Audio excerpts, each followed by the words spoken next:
En la audiencia del caso Sobornos, el empresario Pedro Verduga reconoció que entregó dinero a Alianza País por presiones de Pamela Martínez a cambio del pago de planillas.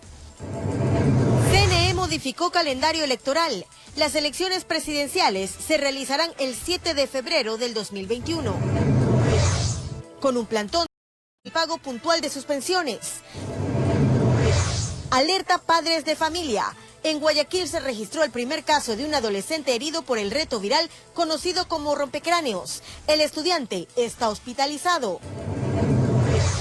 Sicarios detenidos por asesinato de un privado de libertad en Hospital de Esmeraldas. En lo internacional, crisis en El Salvador. Enfrentamiento entre el presidente Nayib Bukele y una asamblea militarizada por no aprobar un préstamo para seguridad. Lo acusan de golpista. Y no se pierda todos los detalles de la ceremonia de los premios Oscar, aquí en RTS, el canal oficial. Así empieza la noticia, emisión estelar.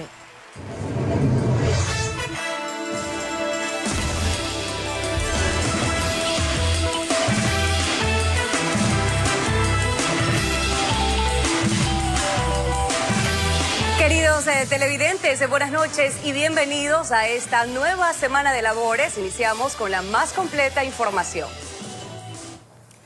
El pedido de recusación del expresidente Rafael Correa no logró frenar la instalación de la audiencia de juzgamiento en el caso Sobornos 2012-2016.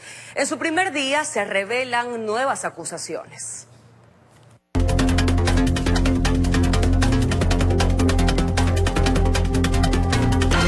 La audiencia de juzgamiento por el caso Sobornos 2012-2016 en la Corte Nacional de Justicia arrancó con sorpresas de la defensa del empresario P. Verduga, quien hizo público que su defendido habría recibido exigencias de Pamela Martínez, una de las procesadas.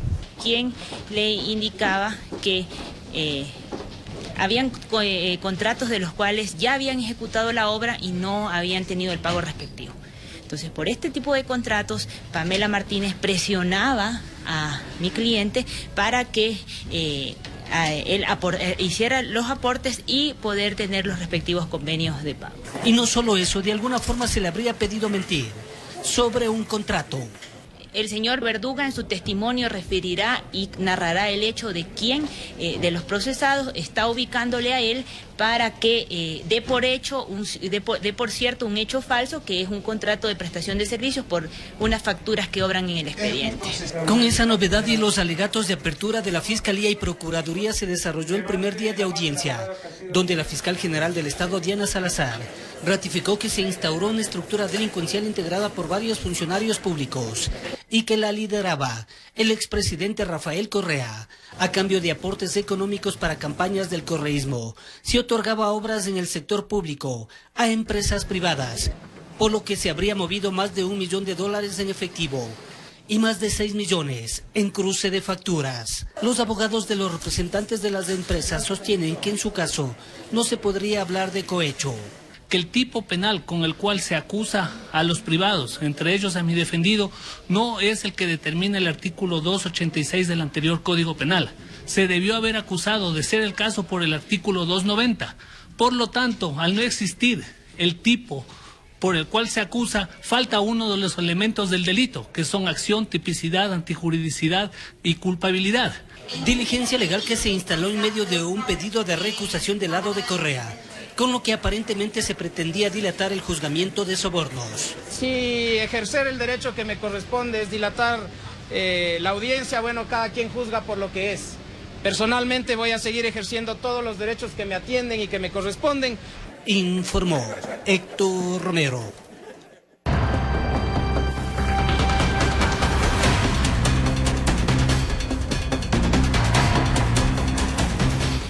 Atención con la siguiente noticia. En Guayaquil se registró el primer caso del reto denominado rompecráneos. Se trata de un estudiante que afortunadamente sobrevivió para contarlo. Adriana Méndez nos cuenta de qué se trata este peligroso juego que se visualiza en redes sociales. El mortal juego que se ha hecho viral en redes sociales consiste en reunir a 3 personas que participan en él.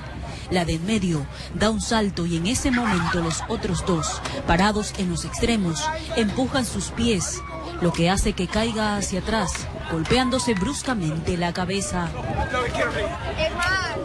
El accidente que atravesó el adolescente guayaquileño es el primer caso en el país. Afortunadamente no concluyó con un final desgarrador y es lo que se busca evitar.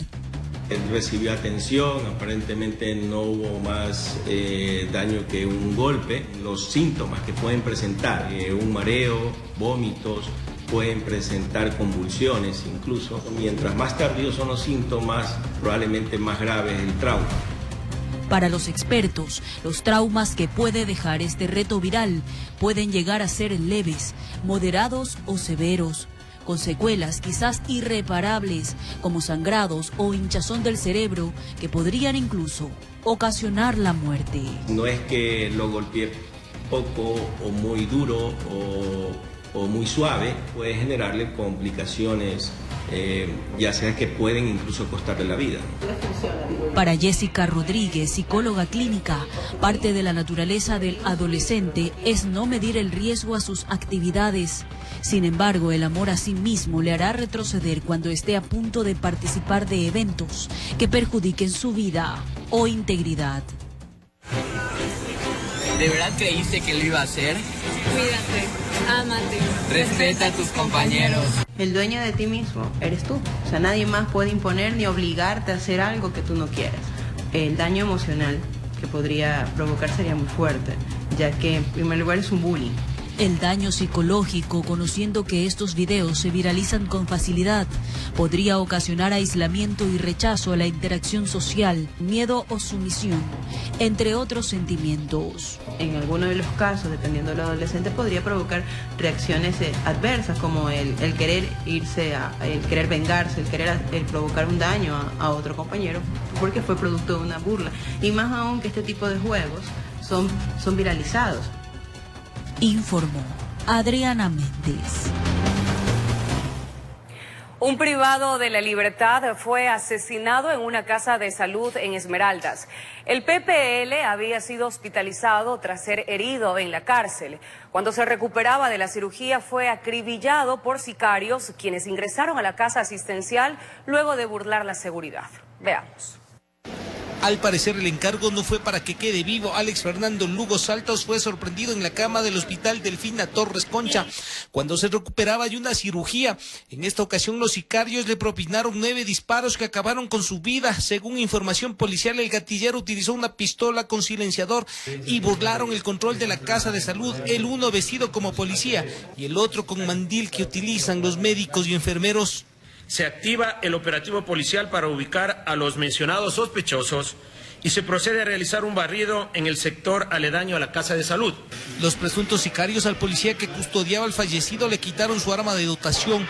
Planificaron un trabajo donde tomaron en cuenta todos los detalles, menos las cámaras de seguridad, y el ingreso de los sospechosos quedó registrado en el circuito cerrado de televisión.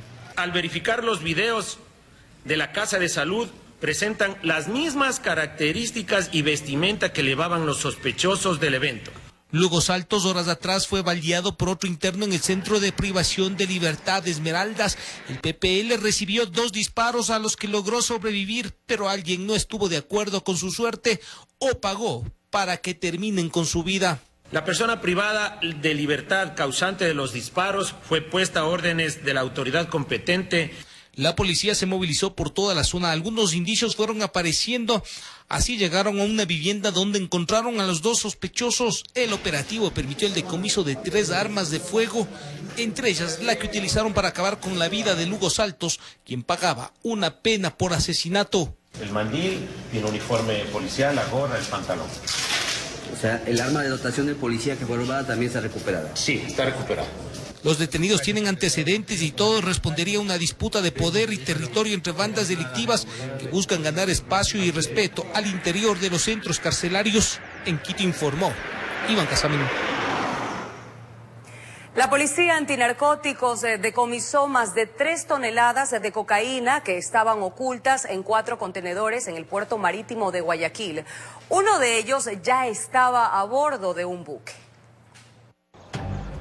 La droga estaba oculta en 4 contenedores de productos de exportación que tenían como destino Europa. Tenían el paso por Bélgica y los destinos, uno a Francia, otro a Holanda y los otros 2 a Polonia. Estos son bultos encontrados dentro de las cajas que iba a ser exportado. Los productos donde estaban camuflados estos paquetes eran específicamente atún, era palma de aceite y chatarra. Más de 3 toneladas de cocaína fueron decomisadas. Con la ayuda de los canes, los agentes detectaron que los sellos de seguridad de los contenedores tenían anomalías. Entonces aquí se plantean las estrategias y se realizan esos operativos con el fin de brindar, tener la sorpresa y revisar un aproximado de 16 contenedores que tenían los perfiles de riesgo. Y antes de su zarpe se revisó los 16 contenedores encontrando 4 contaminados. 3 toneladas 168 kilos en 4 contenedores. Indudablemente la modalidad es el gancho ciego, es decir, que contaminaron los containers, ya sea donde embalaron el inicio, en el transporte o a su vez ya en el puerto. Uno de los containers ya estaba subido al buque. Por ahora no hay detenidos, pero las autoridades investigan este caso. La cantidad de dinero invertida en este producto aquí en Ecuador ascienden a los 6.020.000 dólares aproximadamente, pero el mismo producto puesto en los destinos llega a una cantidad de 119.142.000 dólares. Informó Roselena Vázquez. La policía llevó a cabo en Puerto Viejo operativos para controlar la organización de fiestas en espacios inadecuados y donde cobraban el ingreso. Además, en los mencionados lugares se hallaron a menores de edad junto a adultos quienes consumían licor y droga. Organizaban los eventos cada fin de semana. La entrada tenía un precio y la convocatoria la realizaban mediante las redes sociales. Y pese al valor que tenía la entrada, no había garantías de ningún tipo, especialmente hacia los menores de edad. Nos encontramos con 2 viviendas, las cuales no garantizan las condiciones mínimas de seguridad y hemos intervenido. Hemos parado la fiesta porque consideramos que es un riesgo latente el que estén muchísimas personas sin las condiciones mínimas de seguridad. Estas fiestas clandestinas fueron descubiertas en 2 domicilios situados en la ciudad de Puerto Viejo, en la provincia de Manabí. Los agentes aislaron a los menores de edad hasta que sus representantes se comprometieron a cuidar de ellos. Lastimosamente, menores de edad en lugares en donde se consumía alcohol, y encontramos también una sustancia presumiblemente marihuana en los diferentes puntos. De acuerdo con el oficial, estos controles continuarán con la finalidad de evitar el riesgo al que se enfrentan los adolescentes en busca de divertirse sin medir las consecuencias. Y también vamos a monitorear las redes sociales con la finalidad de detectar las fiestas clandestinas sin autorización para poder erradicar de raíz este mal. Informó José Morales.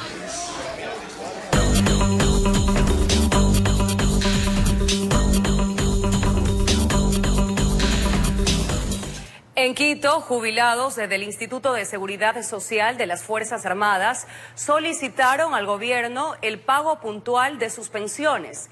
De inmediato, los ministros de Defensa y Finanzas anunciaron que los pagos se están regularizando. Llegaron de varias provincias a Quito. Los jubilados del Instituto de Seguridad Social de las Fuerzas Armadas se concentraron en los exteriores del Palacio de Carondelet la mañana de este lunes, como una medida de protesta por el retraso en el pago de sus pensiones. El Estado no ha depositado lo que nos corresponde al personal de militares en servicio pasivo. La esposa de uno de los militares jubilados de la ciudad de Guayaquil, que padece una enfermedad degenerativa, señaló que no puede cubrir las cuentas de medicamentos y atención hospitalaria por la demora en recibir la pensión. Ya estamos asumiendo una deuda para que los servicios estén completos, pagando una enfermería que debe ser asistido a mi esposo ya. Más de 373 millones de dólares sería la deuda que mantiene el gobierno con el ISFA. Dicen que el pago de las pensiones de los últimos 2 meses se ha efectuado con recursos propios del Seguro Social de la institución. Diciembre, enero, pero con los fondos propios del ISFA. Es decir, que para futuros pagos nosotros ya no tenemos capacidad económica. El ministro de Defensa, Osvaldo Jarrín, confirmó lo que mencionaron los jubilados, que en el mes de enero se cancelaron las pensiones por medio de títulos de deuda pública. En primer lugar, a que el Ministerio de Finanzas cubrió con 20 millones la deuda de diciembre que habíamos puesto a cambio. Y para este mes le hemos prestado por medio de CETES el dinero necesario para pagar las pensiones de este presente mes. Desde Finanzas se anunció que se están regularizando los pagos pendientes. Esperamos que todo aquello ya esté regularizado a más tardar el día de hoy. Es parte justamente de los problemas estructurales que tiene la economía por el lado del déficit fiscal crónico. Informó Priscila Cadena. Mientras tanto, en Guayaquil, decenas de militares jubilados realizaron un plantón en los bajos de la gobernación del Guayas para exigir el pago puntual de sus pensiones. En una reunión reservada con los dirigentes, el gobernador Pedro Pablo Duarte se comprometió a organizar una mesa de trabajo con las autoridades competentes. La función electoral definió la fecha para la celebración de las elecciones presidenciales de 2021. De esta manera se oficializó el 7 de febrero como el día en que se llevará adelante la primera vuelta electoral. Este lunes los miembros del Consejo Nacional Electoral y el Tribunal Contencioso Electoral retomaron el debate para definir el calendario a cumplirse para las elecciones de 2021. ¿En función de qué? Corríamos el peligro de que la campaña electoral de la segunda vuelta tenga una fecha y la definición de los candidatos que pasen a esa segunda vuelta aún no esté resuelta. Por esa razón, el tribunal ha solicitado que se modifique las fechas. En este sentido, a diferencia de lo que se había decidido en la anterior semana, se definió adelantar para el 7 de febrero de 2021 la primera vuelta electoral.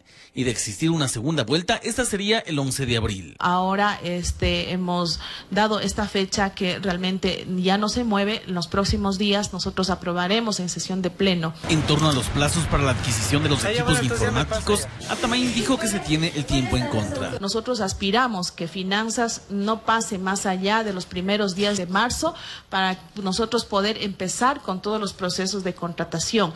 No tenemos tiempo, el compromiso de los equipos técnicos es trabajar 24/7 como se hace en todo proceso electoral. Tanto los miembros del Consejo Nacional Electoral como del Tribunal Contencioso Electoral señalaron que el adelantar las fechas responde a la responsabilidad de que los plazos se puedan cumplir y no exista retraso en la entrega de credenciales. Los procesos electorales tienen por mandato constitucional fechas límites de posesión de las autoridades.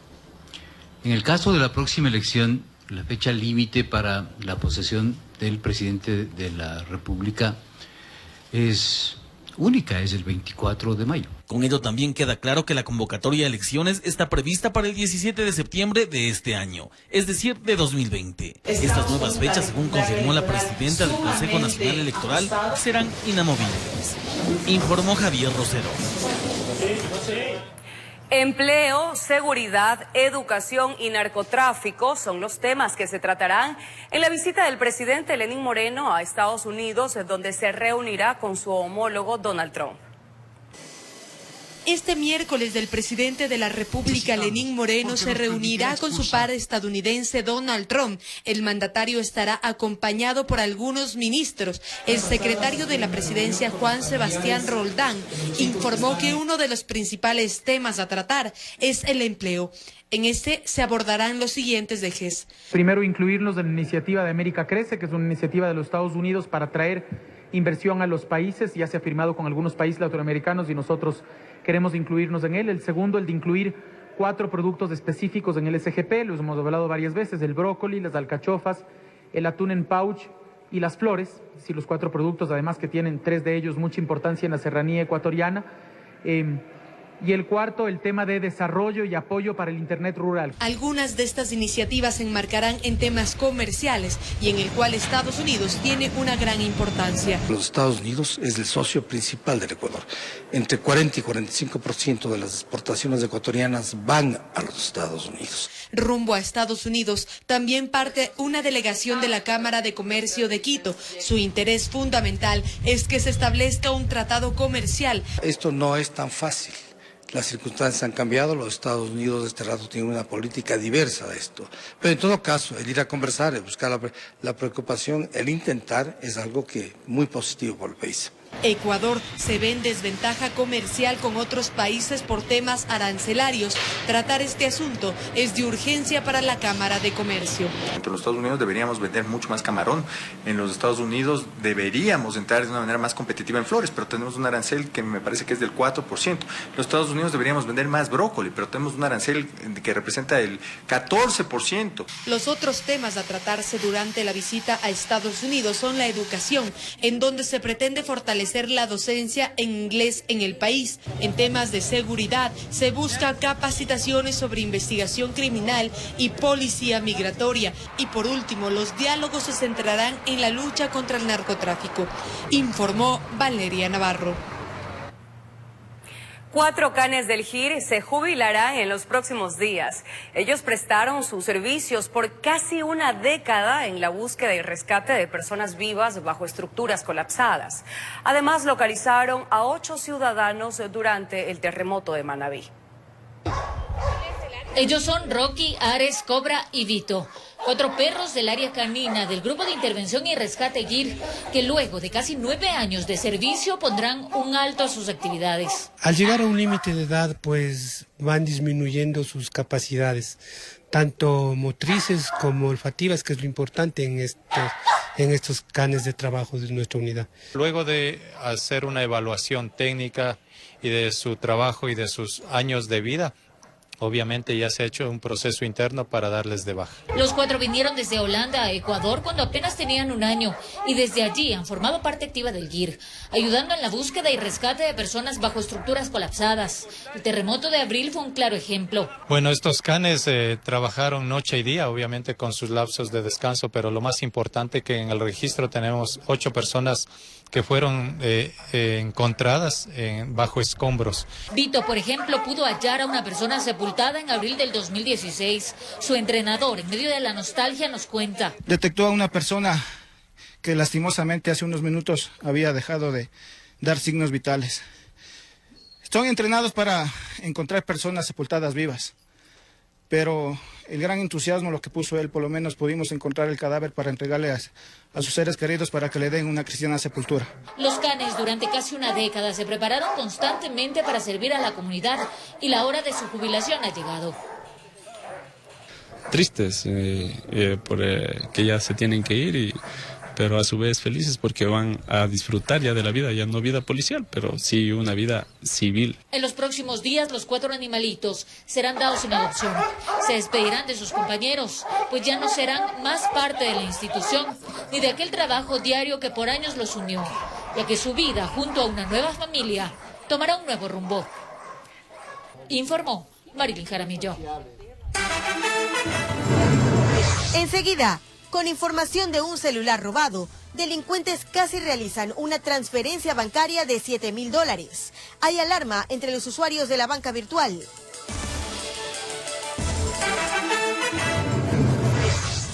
Alcaldesa Cintia Viteri aportará con buses y combustible para el censo que la Policía Nacional realizará a extranjeros en Guayaquil. Los detalles al regresar del corte.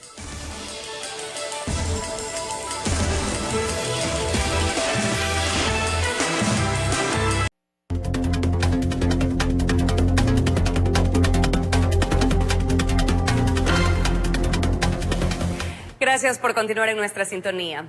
La captura de 3 sujetos que robaron información de un teléfono celular para realizar una transferencia bancaria de $7,000 enciende las alertas de los usuarios de la banca virtual. Según un especialista, Víctor Vera, son bandas delictivas que acceden a la información de los abonados a través de terceros. Es la modalidad delictiva de los últimos días y ha desatado la indignación de usuarios de telefonía celular. Basta quedarse sin servicio por unas horas. Falsear la identidad de estas personas, ir a la operadora telefónica y decir soy fulano de tal y necesito que me hagan una reposición de chip. Ya saber cuáles son los usuarios de los portales bancarios. Este fin de semana cayó una banda integrada por 3 que estaba a punto de cobrar $7,000.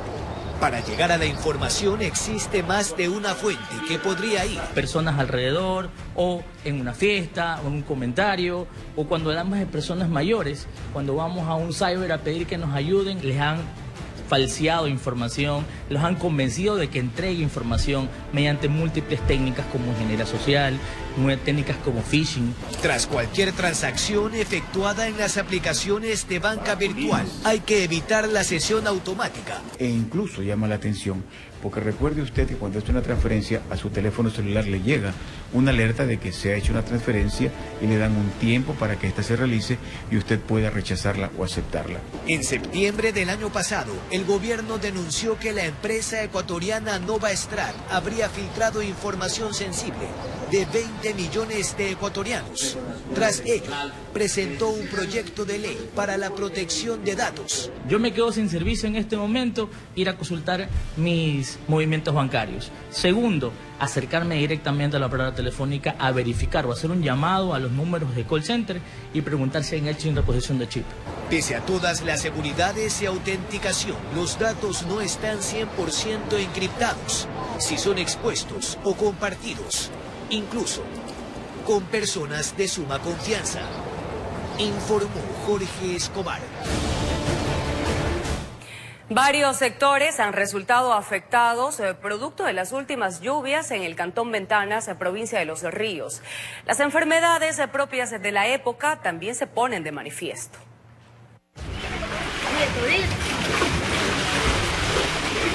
La etapa invernal ya se siente en el Cantón Ventanas, centro de la provincia de Los Ríos. En la ciudadela Carlos Carriel no pudieron dormir tratando de evacuar el agua que ingresó a las viviendas y por poco llega hasta las camas. A mi mamá ayudándole, viene a la 1 de la mañana a ayudarle porque ella ya estaba, bastante agua tenía, ya ella no tenía dónde estar.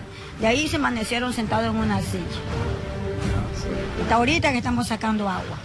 Otros sectores como las ciudadelas 20 de noviembre, El Manantial, La Poza y La Quinta también sufrieron afectación debido a las últimas lluvias y el aumento en el caudal del río Sibimbe. Se venía el agua más, se venía. Era corría como río corría. En las Malvinas el agua incluso ingresó por las alcantarillas. Que el agua ingrese a nuestras viviendas. Y es un peligro más que todo para los niños que tenemos aquí en todo el sector. Las enfermedades propias de la época lluviosa se ponen de manifiesto. Zoila Quispe requirió atención médica. Tengo hasta fiebre, frío, me duele la cabeza. Hay un alza de enfermedades infecciosas, como son las enfermedades respiratorias, las enfermedades diarreicas. También pueden venirse las enfermedades de la piel. Desde Los Ríos informó Odette Camacho. El excesivo consumo de gasolina por persona y las recurrentes fallas en la información de facturación en gasolineras son algunos de los parámetros del estudio para la focalización de los combustibles. En Quito se realizó una nueva reunión entre el gobierno y varios sectores. El pasado mes de diciembre, el presidente Lenín Moreno anunció que entre febrero o abril de este año se empezaría a regir la focalización de los subsidios. Sin embargo, en una nueva reunión la mañana de este lunes en el Palacio de Carondelet, se dijo que no está definido y que seguirán los diálogos para que la medida beneficie a todos los sectores. Pero gente que tiene una situación económica mejor, que es la que se lleva el 75% de los subsidios en el país. Hemos gastado, como ecuatorianos, el país ha gastado más de 100.000 millones de dólares en subsidios. Tras la reunión, el ministro de Finanzas, Richard Martínez, dio más detalles del estudio de parámetros sobre la informalidad en el uso de los combustibles. Como primer punto, el 40% de los vehículos no están debidamente matriculados a pesar de que se encuentran registrados. Hay una diferencia que nos explica entre el nivel de combustible despachado y lo facturado, además fallas de la información de los comprobantes. Personas que no tienen registro, datos que no coinciden entre la facturación entre el RUC de la persona y el vehículo, o una excesiva facturación de categorías como consumidor final, por ejemplo.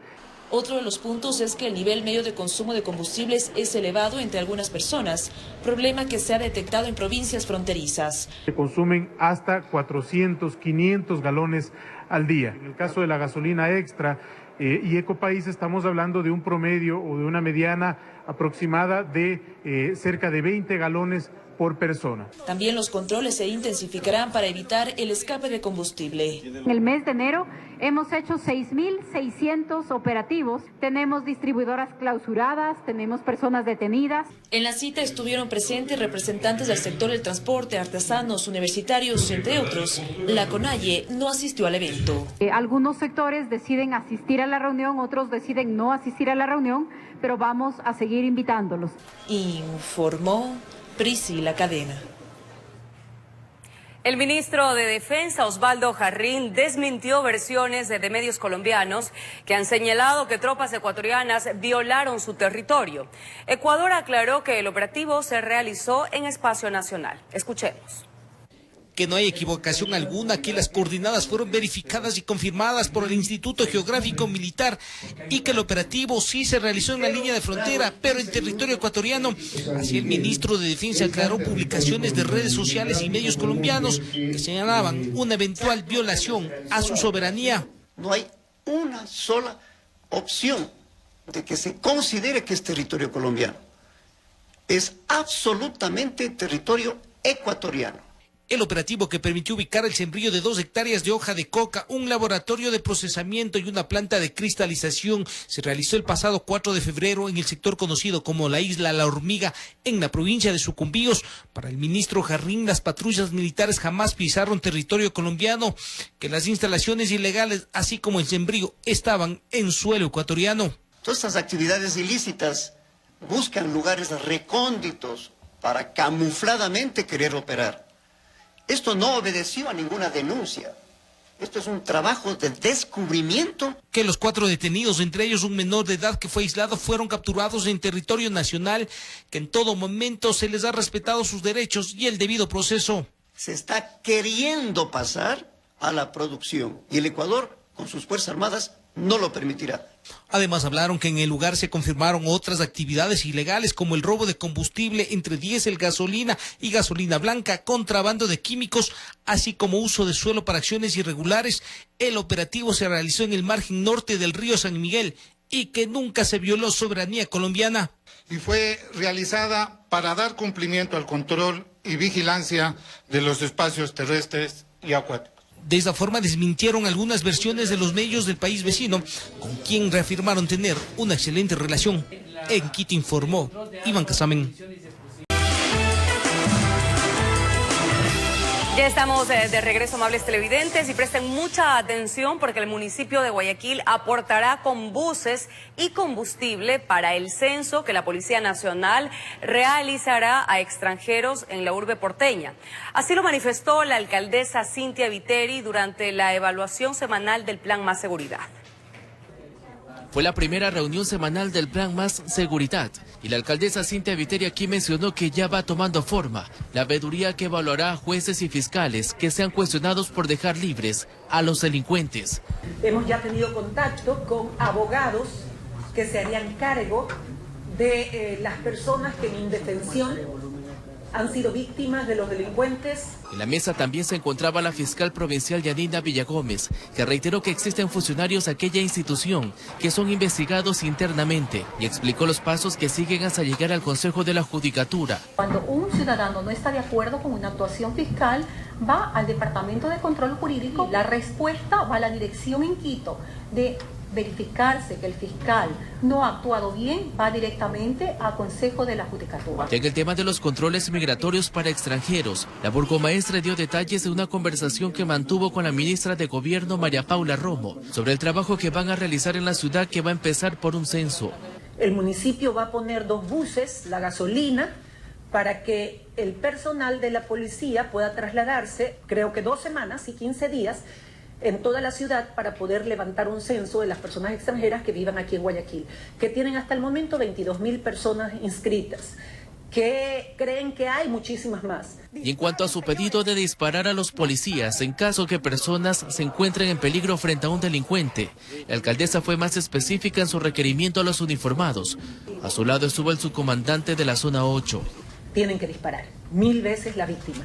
¿Qué es lo que ha pasado hasta ahora? El policía con el arma en la mano, la víctima enfrente, el delincuente enfrente, se debate ante una línea muy fina entre su deber y la cárcel. Nosotros estamos respaldados en esto y si tenemos que en un momento dado poner en una balanza, pues siempre vamos a estar a favor de la víctima. Informó Charlie Pisa. La Floreana es la sexta más grande del archipiélago de Galápagos y la primera en ser habitada. Además de sus encantos naturales, aquí usted podrá conocer sobre la colonización del archipiélago. La isla Floreana es una de las primeras del archipiélago en ser habitada. Esto porque es una de las pocas que posee agua dulce. La comunidad local de esta isla ofrece opciones de ecoturismo y sus atractivos principales son de tipo histórico. Floreana es la isla donde todo empezó. En este destino usted podrá conocer la historia de la colonización de las islas y la vivencia de los primeros habitantes. Galápagos fue descubierto en 1535 por Tomás de Berlanga. Después viene el apogeo de piratas y balleneros desde los 1660 hasta los 1800, donde casi acaban las tortugas endémicas de aquí de Floreana. Después, en 1807, tenemos el primer habitante, que era Patrick, un pirata, que lo abandonan aquí, y estuvo por 2 o 3 años aquí en Floreana hasta que logra salir. Entre los lugares más visitados está la Cueva de los Piratas, la Cara tallada en piedra, el Mirador de la Baronesa, el Cerro Ayeri desde donde se llega hasta la Bahía de los Correos. Nos encontramos en el barril de Post Office. En el camino normalmente se ve la distinta variedad de los pisos biológicos que tenemos en las diferentes islas. Comenzamos en la parte alta de Floreana, donde la vegetación es abundante, y llegamos a la parte árida, cruzando la parte de transición, donde se pueden ver plantas que están normalmente adaptadas a este tipo de ambiente. Las Islas Galápagos es un destino de aventura y naturaleza, un paraíso único para visitar. Informó Carolina Cuenca. Mañana en nuestro espacio de opinión, el prefecto del Guayas, Carlos Luis Morales, con quien abordaremos temas de mucho interés. Amigos, así nos despedimos. Enseguida Copa. Buenas noches.